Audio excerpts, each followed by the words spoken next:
Hi friends, welcome to my channel. ಆಸೆ ಇವತ್ತಿನ ಸಂಚಿಕೆ ಏನಾಗುತ್ತೆ ಅಂತ ನೋಡ್ಕೊಂಡು ಬರೋಣ. ರೋಹಿಣಿ ಮನೆಗೆ ಬರ್ತಾಳೆ. ರೋಹಿಣಿ ಮನೆಗೆ ಬರುವುದಕ್ಕಿಂತ ಮುಂಚೆ ವಿಶಾಲಾಕ್ಷಿ ಕೂಡ ಆ ಮನೆಗೆ ಬರ್ತಾಳೆ. ರೋಹಿಣಿ ಮನೆಗೆ ಬಂದಾಗ ಶಾಂತಿ ಕೂಡ ಇರ್ತಾಳೆ, ಮೀನಾ, ಶ್ರುತಿ ಇಬ್ಬರು ಕೂಡ ಇರ್ತಾರೆ. ರೋಹಿಣಿ ಬಂದ ಮೇಲೆ ಅತ್ತೆ, ನಾನು ನನ್ನ ಬಟ್ಟೆಯನ್ನು ತೆಗೆದುಕೊಂಡು ಹೋಗ್ಲಿಕ್ಕೆ ನೀನು ಯಾಕೆ ಬಂದೆ ಅಂತೇಳಿ ಶಾಂತಿ ಬೈತಾಳೆ. ನನ್ನ ಬಟ್ಟೆ ಎಲ್ಲ ಇಲ್ಲೇ ಇದೆ ಅತ್ತೆ, ಅದನ್ನು ನಾನು ತೊಗೊಂಡು ಹೋಗ್ಬೇಕಂತ ಹೇಳಿ ಬಂದೆ ಅಂತೇಳಿ ರೋಹಿಣಿ ಹೇಳ್ತಾಳೆ. ಅದಕ್ಕೆ ಶಾಂತಿ ನಕಾರವನ್ನು ತೆಗಿತಾಳೆ. ಆಗ ಶ್ರುತಿ ಹೇಳ್ತಾಳೆ, ಅತ್ತೆ ಅವರ ಬಟ್ಟೆಯನ್ನು ಇಟ್ಕೊಂಡು ನಾವೇನು ಮಾಡೋಕ್ಕಾಗುತ್ತೆ, ಅವರ ಬಟ್ಟೆ ತೆಗೆದುಕೊಂಡು ಹೋಗಲಿ ಬಿಡಿ ಅಂತ ಹೇಳ್ತಾಳೆ. ಆನಂತರ ಅದಕ್ಕೆ ಶಾಂತಿ ಹೇಳ್ತಾಳೆ, ನೀನು ಒಂದು ಹೆಜ್ಜೆ ಕೂಡ ನಮ್ಮ ಮನೆ ಒಳಗಡೆ ಬರಬಾರ್ದು, ನೀನು ಅಷ್ಟೊಂದು ಮೋಸ ಮಾಡಿಬಿಟ್ಟಿದ್ಯಾ ನಮಗೆ, ಹಾಗೆ ಹೀಗೆ ಅಂತೇಳಿ ತುಂಬ ಬೈತಾಳೆ. ಆಗ ಶಾಂತಿಯೇ ತಂದು ಬಟ್ಟೆಯನ್ನು ಹೊರಗಡೆ ಬಿಸಾಡ್ತಾಳೆ. ಅದಕ್ಕಿಂತ ಮುಂಚೆ ಮೀನಾ ಹೇಳ್ತಾಳೆ, ಅತ್ತೆ ನೀವು ತರಬೇಡಿ ಅತ್ತೆ, ಮತ್ತು ಏನಾದರೂ ತೊಂದರೆ ಆದರೆ ಅಂತ ಹೇಳ್ತಾಳೆ ಮೀನಾ. ಆದರೆ ಶಾಂತಿ ಮೀನಾಳ ಮಾತನ್ನು ಕೇಳೋದೇ ಇಲ್ಲ. ಶಾಂತಿ ರೋಹಿಣಿಯ ಬಟ್ಟೆಯನ್ನು ತಂದು ಎಸಿತಾಳೆ. ಅದನ್ನೆಲ್ಲ ವಿಶಾಲು ವಿಡಿಯೋ ಮಾಡ್ಕೊಂಡಿರ್ತಾಳೆ. ಅಷ್ಟೊತ್ತಿಗೆ ಮನೋಜ ಕೂಡ ಅಲ್ಲಿಗೆ ಬರ್ತಾನೆ. ಮನೋಜ ಕುಡಿದು ಟೈಟ್ ಆಗಿರ್ತಾನೆ. ಸೂರ್ಯನೇ ಮನೋಜನನ್ನು ಕರ್ಕೊಂಡು ಬರ್ತಾನೆ, ಇಲ್ಲದ್ರೆ ಅವನನ್ನು ಪೊಲೀಸರು ಎತ್ತಾಕೊಂಡು ಹೋಗ್ತಾಯಿದ್ರು. ಮನೋಜನನ್ನು ಸೂರ್ಯನೇ ಕರ್ಕೊಂಡು ಬರ್ತಾನೆ. ಸೂರ್ಯನ ಹತ್ರ ಹೇಳ್ತಾನೆ ಮನೋಜ, ಸೂರ್ಯ, ನೀನು ಅಷ್ಟೊಂದು ಕುಡಿಯುವಾಗ ನಾನು ಹೇಳ್ತಾ ಇದ್ದೆ ಅಲ್ವಾ, ಯಾಕೆ ಎಷ್ಟೊಂದು ಕುಡಿತೀಯ ಅಂತ ಹೇಳಿ. ಆದರೆ ಅದರ ನೋವು ಏನು ಅಂತ ಈಗ ನನಗೆ ಅರ್ಥ ಆಯಿತು. ಮನಸ್ಸಲ್ಲಿರೋ ದುಃಖ ವೇದನೆಯನ್ನು ನಿವಾರಿಸುವಂತಹ ಒಂದು ಟಾನಿಕ್ ಇದು, ಹಾಗೆ ಹೀಗೆ ಅಂತೇಳಿ ಮನೋಜ ಹೇಳ್ತಾನೆ. ಅದಕ್ಕೆ ಶಾಂತಿಗೆ ತುಂಬ ಬೇಜಾರಾಗುತ್ತೆ ಮನೋಜನನ್ನು ನೋಡ್ದೇನೆ ನೀನು ನನ್ನ ಮಗನನ್ನು ಯಾವ ರೀತಿ ಮಾಡಿಬಿಟ್ಟೆ ಅಂತ ಹೇಳಿ. ಆಗ ರೋಹಿಣಿ ಮನಸ್ಸಲ್ಲೇ ಅಂದ್ಕೊಳ್ತಾಳೆ, ಕುಡೀರಿ ಮನೋಜ್, ಎಷ್ಟು ಬೇಕಾದರೂ ಕುಡೀರಿ, ಹಾಗೆ ಹೀಗೆ ಅಂತ ಅಂದ್ಕೊಳ್ತಾಳೆ. ಮತ್ತು ಶಾಂತಿ ಬೈತಾಳೆ ಮಾತ್ರ ರೋಹಿಣಿಗೆ, ಇಷ್ಟೆಲ್ಲ ಮಾಡಿಬಿಟ್ಟಿಯಲ್ಲೇ ನನ್ನ ಮಗನಿಗೆ ಅಂತೇಳಿ. ಅದಕ್ಕೆ ರೋಹಿಣಿ ಅಂತ, ನಾನೇನು ಮಾಡಿದೆ ಅತ್ತೆ ಅಂತೇಳಿ, ಏನು ಮಾಡದಿದ್ದಾಗೆ ನಾಟಕ ಆಡ್ತಿದ್ಯಲ್ಲೇ ಅಂತೇಳಿ ಮತ್ತೆ ಬೈತಾಳೆ. ಇನ್ನು ತಾರನ ಕತೆ ಎಂಟ್ರಿ ಆಗುತ್ತೆ. ತಾರನ ಸ್ಟೋರಿ ಸ್ಟಾರ್ಟ್ ಆಗುತ್ತೆ. ತಾರ ಒಂದು ಶ್ರೀಮಂತರ ಮನೆಯವರಿಗೆ ಸಿಕ್ಕಿರ್ತಾಳೆ. ಅವರಿಗೆ ಮಕ್ಕಳಿರುವುದಿಲ್ಲ. ತಾರಾಳನ್ನು ತುಂಬ ಮುದ್ದಾಗಿ ಬೆಳೆಸ್ತಾರೆ. ಆದರೆ ತಾರಾಳಿಗೆ ಅಂದರೆ ಸಿಕ್ಕಿದಂಥ ತಂದೆಗೆ ಅವರ ಹೆಂಡತಿ ಇರುವುದಿಲ್ಲ, ಅಂದರೆ ತಾರಾಳಿಗೆ ತಾಯಿ ಇರುವುದಿಲ್ಲ. ಮನೆಯಲ್ಲಿ ತಾರಾಳಿಗೆ ಗಂಡು ನೋಡು ಶಾಸ್ತ್ರ ನಡೀತಾ ಇರ್ತದೆ. ಆದರೆ ತಾರಾಳಿಗೆ ಮದುವೆ ಆಗುವಂಥ ಯಾವುದೇ ಇಂಟ್ರೆಸ್ಟ್ ಇರೋದಿಲ್ಲ. ಅವಳು ಯಾವುದೋ ಒಂದು ನಾಟಕ ಆಡಿ ಆ ಸಂಬಂಧವನ್ನು ತಪ್ಪಿಸ್ತಾಳೆ.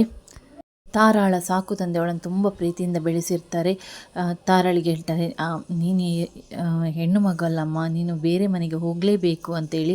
ಆಗ ತಾರಾ ಹೇಳ್ತಾಳೆ, ಅಪ್ಪ ನನಗೆ ಇವಾಗ ಮದುವೆ ಆಗೋ ಮನಸ್ಸಿಲ್ಲ, ಅಷ್ಟಕ್ಕೂ ನಾನು ನಿಮ್ಮನ್ನು ಬಿಟ್ಟು ಹೋಗುವಂಥ ಮನಸ್ಸೇ ಇಲ್ಲ ನನಗೆ. ನಾನು ಮದುವೆ ಆಗುವಂಥ ಟೈಮ್ ಬಂದಾಗ ನಿಮಗೆ ಖಂಡಿತವಾಗಿ ಹೇಳ್ತೀನಿ, ಆವಾಗ ನೀವು ಒಂದು ಒಳ್ಳೆಯವರನ್ನು ಹುಡುಕಿ ಮದುವೆ ಮಾಡಿ ಅಂತ ಹೇಳ್ತಾಳೆ.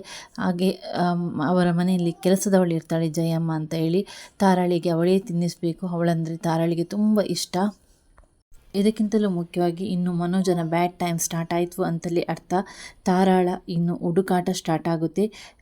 ಒಂದಲ್ಲ ಒಂದು ದಿನ ಆದರೂ ಸೂರ್ಯನ ಕಣ್ಣಿಗೆ ತಾರ ಬಿದ್ದೇ ಬೀಳ್ತಾಳೆ. ಒಂದು ಕಡೆ ಮನೋಜ ತುಂಬ ಕುಡಿತಾನೆ. ಕುಡಿದು ಬಿಟ್ಟು ರೋಹಿಣಿಯನ್ನು ಸಾಯಿಸ್ತೇನೆ ಅಂತೇಳಿ ಫೋಟೋ ನೋಡಿಕೊಂಡು ಹೇಳ್ತಾ ಇರ್ತಾನೆ. ಇದನ್ನೆಲ್ಲ ರಂಗನಾಥ್ ಅವರು ಕೇಳಿ ಮನಸ್ಸಿಗೆ ತುಂಬ ಬೇಸರವನ್ನು ಮಾಡ್ತಾ ಇರ್ತಾರೆ. ನಂತರ ರಂಗನಾಥ್ ಅವರು ಸೂರ್ಯ ಇದ್ದಲ್ಲಿಗೆ ಬರ್ತಾರೆ. ಸೂರ್ಯನ ಹತ್ರ ಹೇಳ್ತಾರೆ, ಇದೆಲ್ಲ ವಿಷಯವನ್ನು ಅಜ್ಜಿಗೆ ತಿಳಿಸ್ಬೇಕಲ್ವಾ, ಇಲ್ಲಾಂದರೆ ಅಮ್ಮ ತುಂಬ ಬೇಸರ ಮಾಡ್ಕೊಳ್ತಾಳೆ ಅಂತೇಳಿ. ಆಗ ಸೂರ್ಯ ಹೇಳ್ತಾನೆ, ಹೌದಪ್ಪ ತಿಳಿಸ್ಬೇಕು, ಆದರೆ ಅಜ್ಜಿ ಇರೋ ಕಂಡೀಷನ್ ಬೇರೆ ಥರನೇ ಇದೆ ಅಲ್ವಾ ಅಂತ ಹೇಳ್ತಾನೆ ಸೂರ್ಯ. ಅದಕ್ಕೆ ರಂಗನಾಥ್ ಅವರು ಹೇಳ್ತಾರೆ, ಕಂಡೀಷನ್ ಏನೇ ಇರ್ಬೋದು, ಆದರೂ ಕೂಡ ಒಂದು ವಿಷಯ ತಿಳಿಸೋದು ನಮ್ಮೆಲ್ಲರ ಕರ್ತವ್ಯ ಅಂತ ಹೇಳ್ತಾರೆ. ಹಾಗೆ ಮನೆಯಲ್ಲಾದಂಥ ಎಲ್ಲ ವಿಷಯ ಲಕ್ಕಿ ಅಜ್ಜಿಗೆ ತಿಳಿಸ್ತಾರೆ. ಲಕ್ಕಿ ಅಜ್ಜಿ ಕೂಡ ಮನೆಗೆ ಬರ್ತಾರೆ. ಇತ್ತ ಕಡೆ ವಿಶಾಲು ಒಂದು ಒಳ್ಳೆಯ ನಾಟಕವನ್ನು ಆಡ್ತಾಳೆ. ಹಣವನ್ನು ಕೊಟ್ಟು, ಅಂದರೆ ಶಾಂತಿಗೆ ಹಣವನ್ನು ಕೊಡ್ತಾಳೆ. ಆಗ ಶಾಂತಿ ಕೇಳ್ತಾಳೆ, ಈ ಹಣ ಯಾಕೆ ಅಂತೇಳಿ. ಆಗ ವಿಶಾಲ ಹೇಳ್ತಾಳೆ, ಮೊದಲೇ ನಿಮ್ಮ ಸೊಸೆ ಕ್ರಿಮಿನಲ್, ಮುಂದೆ ಏನಾದರೂ ಅನಾಹುತ ಮಾಡಿದರೂ ಮಾಡ್ಬೋದು, ಅದಕ್ಕೆಲ್ಲ ತುಂಬ ಹಣ ಖರ್ಚಾಗುತ್ತೆ ಅಲ್ವಾ, ಇಟ್ಕೊಳ್ಳಿ ಟೀಚರ್ ಅಂತ ಹೇಳಿ ವಿಶಾಲಾಕ್ಷಿ ಶಾಂತಿಗೆ ಹಣ ಕೊಡ್ತಾಳೆ. ಸರಿ ಆಯಿತು ಅಂತ ಹೇಳಿ ಶಾಂತಿ ಕೂಡ ಹಣವನ್ನು ಇಸ್ಕೊಳ್ತಾಳೆ. ಇತ್ತ ಕಡೆ ಶ್ರುತಿ ಜಾಗಿಂಗ್ ಮುಗಿಸ್ಕೊಂಡು ಬರ್ತಾಳೆ. ಜಾಗಿಂಗ್ ಮುಗಿಸ್ಕೊಂಡು ಬರುವಾಗ ಮೀನಾ ರಂಗೋಲಿಯನ್ನು ಹಾಕಿರ್ತಾಳೆ. ಆನಂತರ ಶ್ರುತಿ ಕೇಳ್ತಾಳೆ, ತಾರ ಏನಾದರೂ ಸಿಕ್ಕಿದ್ರೆ ಅಂತ ಹೇಳಿ. ಆಗ ಮೀನಾಳಿಗೆ ಶಾಕ್ ಆಗುತ್ತೆ, ಇವಾಗ ಯಾಕೆ ತಾರನ ವಿಷಯ ಬಂತು ಅಂತ ಕೇಳ್ತಾಳೆ. ಅಲ್ಲ ಮೀನಾರವರೇ, ಸೂರ್ಯರವರು ಎಷ್ಟು ನೊಂದ್ಕೊಂಡಿದ್ದಾರೆ. ಈ ಮನೋಜ್ ಮಾಡಿದ ಒಂದು ಕುತಂತ್ರದಿಂದ ಸೂರ್ಯರವರ ಬದುಕೇ ಹಾಳಾಗಿ ಹೋಗಿಬಿಟ್ಟಿದೆ. ನನಗೆ ಸೂರ್ಯ ಬಗ್ಗೆ ಅನಿಸಿದಾಗ ತುಂಬ ನೋವಾಗುತ್ತೆ. ಏನೇ ಆಗಲಿ ತಾರ ಕಣ್ಣೆದುರು ಬರಲೇಬೇಕು, ಸೂರ್ಯನ ಈ ಥರ ಶಿಕ್ಷೆಗೆ ಬಿಡುಗಡೆಗೊಳಿಸಲೇಬೇಕು ಅಂತ ಹೇಳಿ ಶ್ರುತಿ ಹೇಳ್ತಾಳೆ. ಅದಕ್ಕೆ ಮೀನಾ ಹೇಳ್ತಾಳೆ, ಕರ್ಮ ಯಾವತ್ತಿದ್ರೂ ಬಿಡೋದೇ ಇಲ್ಲ ಶ್ರುತಿ, ಅದು ಒಂದಲ್ಲ ಒಂದು ರೀತಿಯಲ್ಲಿ ಆದರೂ ನಮ್ಮನ್ನು ಸುತ್ತಿಕೊಳ್ಳೋಕೆ ಬಂದೇ ಬರುತ್ತೆ. ಮತ್ತು ಶ್ರುತಿ ಕೇಳ್ತಾಳೆ, ಮೀನಾರವರೇ ನಿಮಗೆ ಮನೋಜನ್ನು ನೋಡಿ ತುಂಬ ಪಾಪ ಅನಿಸ್ತದ ಅಂತ ಹೇಳಿ. ಆಗ ಮೀನಾ ಹೇಳ್ತಾಳೆ, ಹಾಗೆಲ್ಲ ಏನಿಲ್ಲ ಶ್ರುತಿ, ಆದರೆ ಇವಾಗ ಇರುವ ಕಂಡೀಷನಲ್ಲಿ ಅವರನ್ನು ನೋಡಲಿಕ್ಕೇ ಆಗೋದಿಲ್ಲ ಅಂತ ಹೇಳಿ ಮೀನಾ ಹೇಳ್ತಾಳೆ. ಆದರೂ ಕೂಡ ತಾರಾ ಬಂದೇ ಬರ್ತಾಳೆ ಅನ್ನೋ ನಂಬಿಕೆ ನನಗಂತೂ ಖಂಡಿತ ಇದೆ ಅಂತ ಹೇಳಿ ಮೀನಾ ಹೇಳ್ತಾಳೆ. ವೀಕ್ಷಕರೇ, ಇಲ್ಲಿವರೆಗೆ ಈ ಸಂಚಿಕೆ ಆಗಿದೆ. ನಿಮಗೇನಾದರೂ ಈ ವಿಡಿಯೋ ಇಷ್ಟ ಆದರೆ ಲೈಕ್ ಮಾಡಿ, ಶೇರ್ ಮಾಡಿ, ಸಬ್ಸ್ಕ್ರೈಬ್ ಮಾಡದೆ ನೋಡ್ತಿದ್ದೀರಾ ಆದರೆ ದಯವಿಟ್ಟು ಸಬ್ಸ್ಕ್ರೈಬ್ ಮಾಡಿಕೊಂಡು ವಿಡಿಯೋ ನೋಡಿ.